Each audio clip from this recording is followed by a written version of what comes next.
حضرت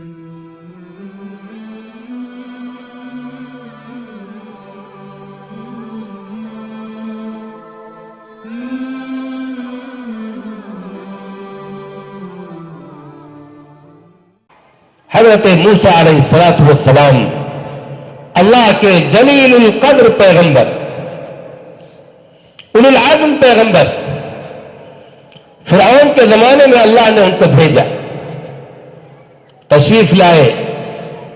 فرعون اس زمانے میں پورے غرور اور گھمنڈ میں اور اس کے عروج پر تھا، تکبر کا یہ عالم تھا کہ برملا اعلان کرتا تھا کہ میں تمہارا سب سے بڑا خدا ہوں، انا ربکم الاعلی، میں ہوں تمہارا سب سے بڑا رب، میں ہوں تمہارا سب سے بڑا خدا۔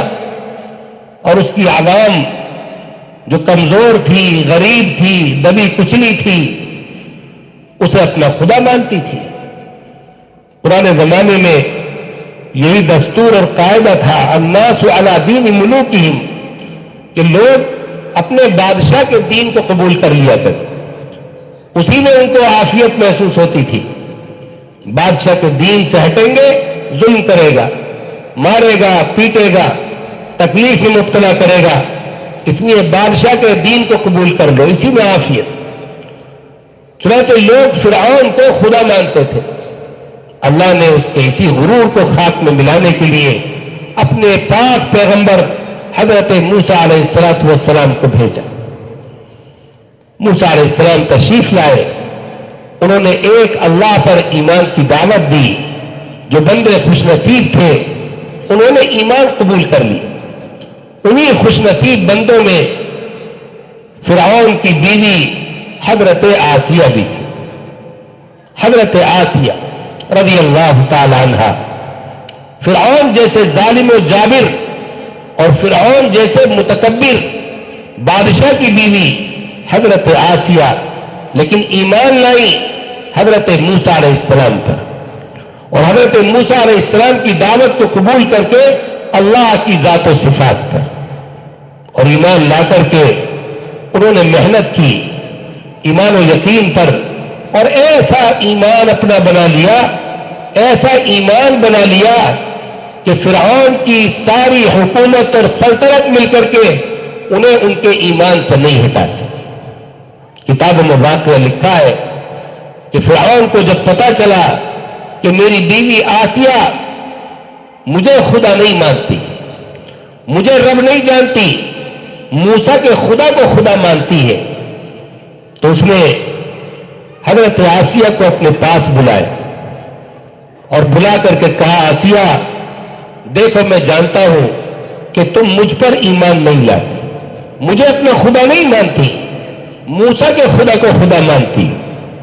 دیکھو آسیہ، تم سارے ملک کی ملکہ اور رانی ہو، بادشاہ کی بیوی ہو، شاہی دربار میں رہتی ہو، ابھی تو بات چھپی ہوئی ہے، لیکن جب یہ بات آؤٹ ہوگی، لوگوں کو پتا چلے گی، لوگ کیا کہیں گے؟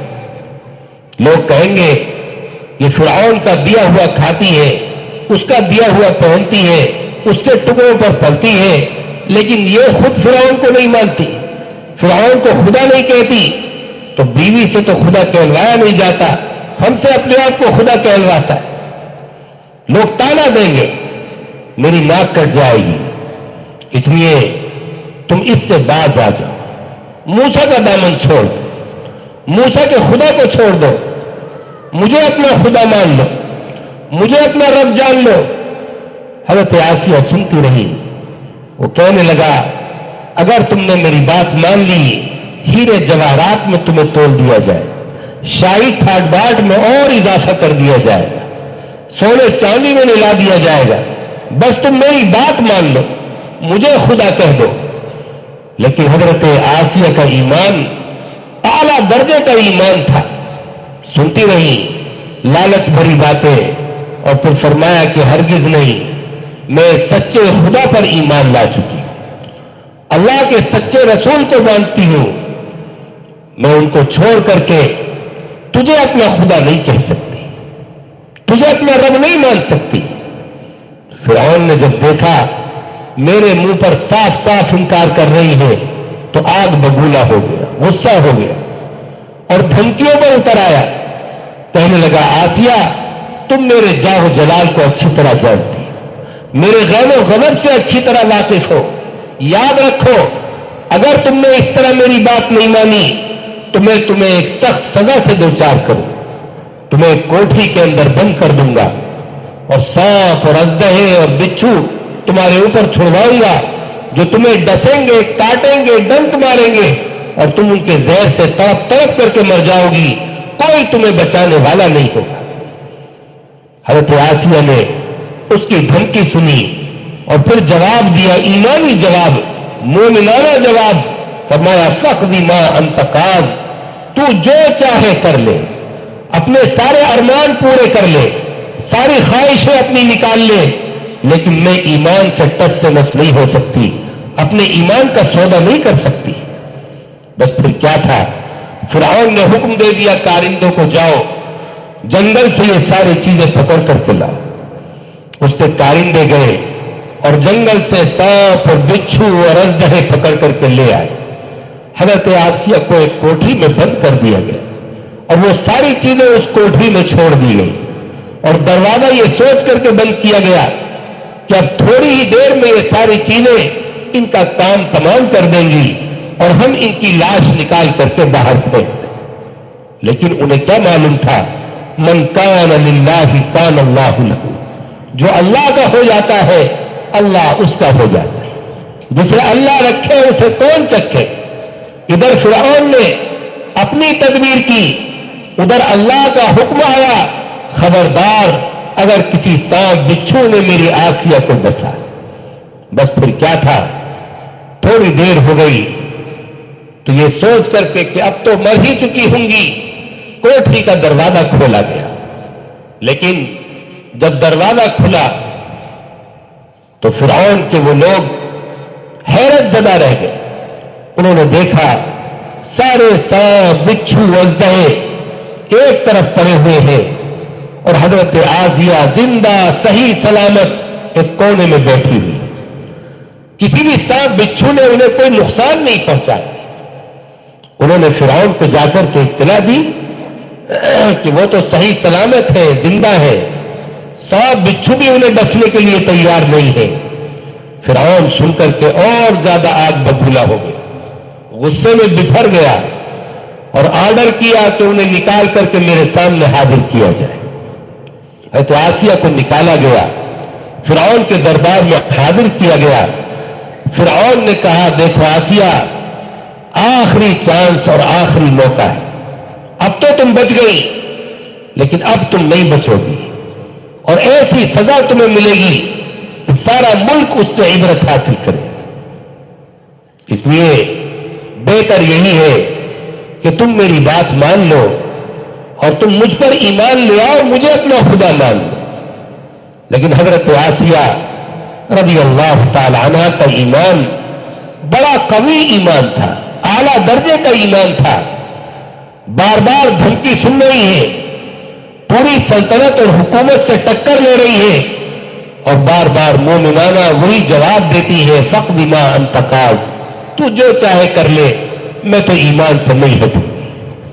فرعون کو یقین ہو گیا کہ یہ میری بات ماننے والی نہیں ہے, اس لیے اب بہتری اسی میں ہے ان کا صفایا کر دیا جائے, راستے سے انہیں ہٹا دیا جائے. حکم دیا اپنے کارندوں کو جاؤ, لوہے کے ہتھوڑے اور میخیں کیلیں لے کر کے آؤ اور میرے سامنے انہیں فرش پر پٹک دو اور ان کے جسم میں وہ کیلیں گاڑ دو, زمین میں انہیں پیوست کر دو. فرعون کا اشارہ ملتے ہی کارندے دوڑ پڑے, ہتھوڑے لائے گئے, کیلیں لائی گئی اور ایک جانور کی طرح بے رحمی کے ساتھ حضرت آسیہ رضی اللہ عنہا کو زمین پر پٹکا گیا. اور اس کے بعد پھر آسمان اور زمین نے وہ نظارہ دیکھا جو اس سے پہلے ظلم و ستم کا کبھی نہیں دیکھا تھا, کہ جو فرعون نے حکم دیا وہ پورا کیا گیا, کہ ان کے ہاتھوں میں وہ کیلیں ٹھوکی گئی, ان کے گھٹنوں میں, ٹانگوں میں, ان کے جسم کے دوسرے حصوں میں اور سر میں وہ کیلیں ٹھوکی گئی, لہو لہان ہو گئی. چیخیں نکل رہی حضرت آسیہ رضی اللہ عنہا کی. اب اللہ تعالیٰ نے آزمائش شروع کی، امتحان لیا ان کا. حضرت آسیہ ایمان کے اس امتحان میں 100% کامیاب ہوئی کہ انہوں نے تکلیف دے اس موت کو خوشی سے قبول کیا، اپنے سینے سے لگا لیا. دیکھ رہی تھی، جانتی تھی کہ مجھے موت بہت تکلیف کے ساتھ آئے گی، لیکن یہ بھی جانتی تھی کہ اگر ایمان میرے ہاتھ سے چھوٹ گیا، اگر میرے قدم پھسل گئے تو پھر میرا کوئی یار و مددگار نہیں ہوگا. یہ دنیا کی تکلیف آخرت کی تکلیف کے مقابلے میں بہت ہیچ ہے، معمولی ہے. اگر میں اس سے ڈر کر کے فرعون سے ہاتھ ملاؤں گی اور اپنا ایمان بیچ ڈالوں گی تو کل قیامت کے دن جہنم کی تکلیف اور عذاب سے مجھے کون بچائے گا؟ اس لیے فیصلہ کیا کہ موت قبول ہے اور یہ تکلیف دے موت قبول ہے، لیکن ایمان کا سودا قبول نہیں ہے.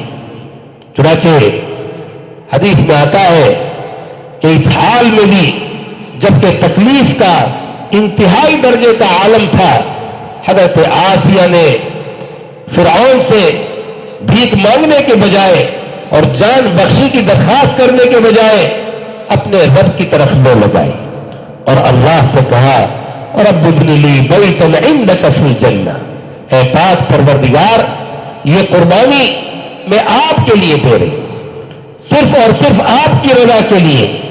مجھے خوشنودی نہیں چاہیے، شہرت اور نام و نمود نہیں چاہیے، میں تو صرف اتنا چاہتی ہوں آپ مجھ سے راضی ہو جائیں اور اس کے بدلے میں جنت میں ایک معمولی سا گھر میرے لیے بنا دیں.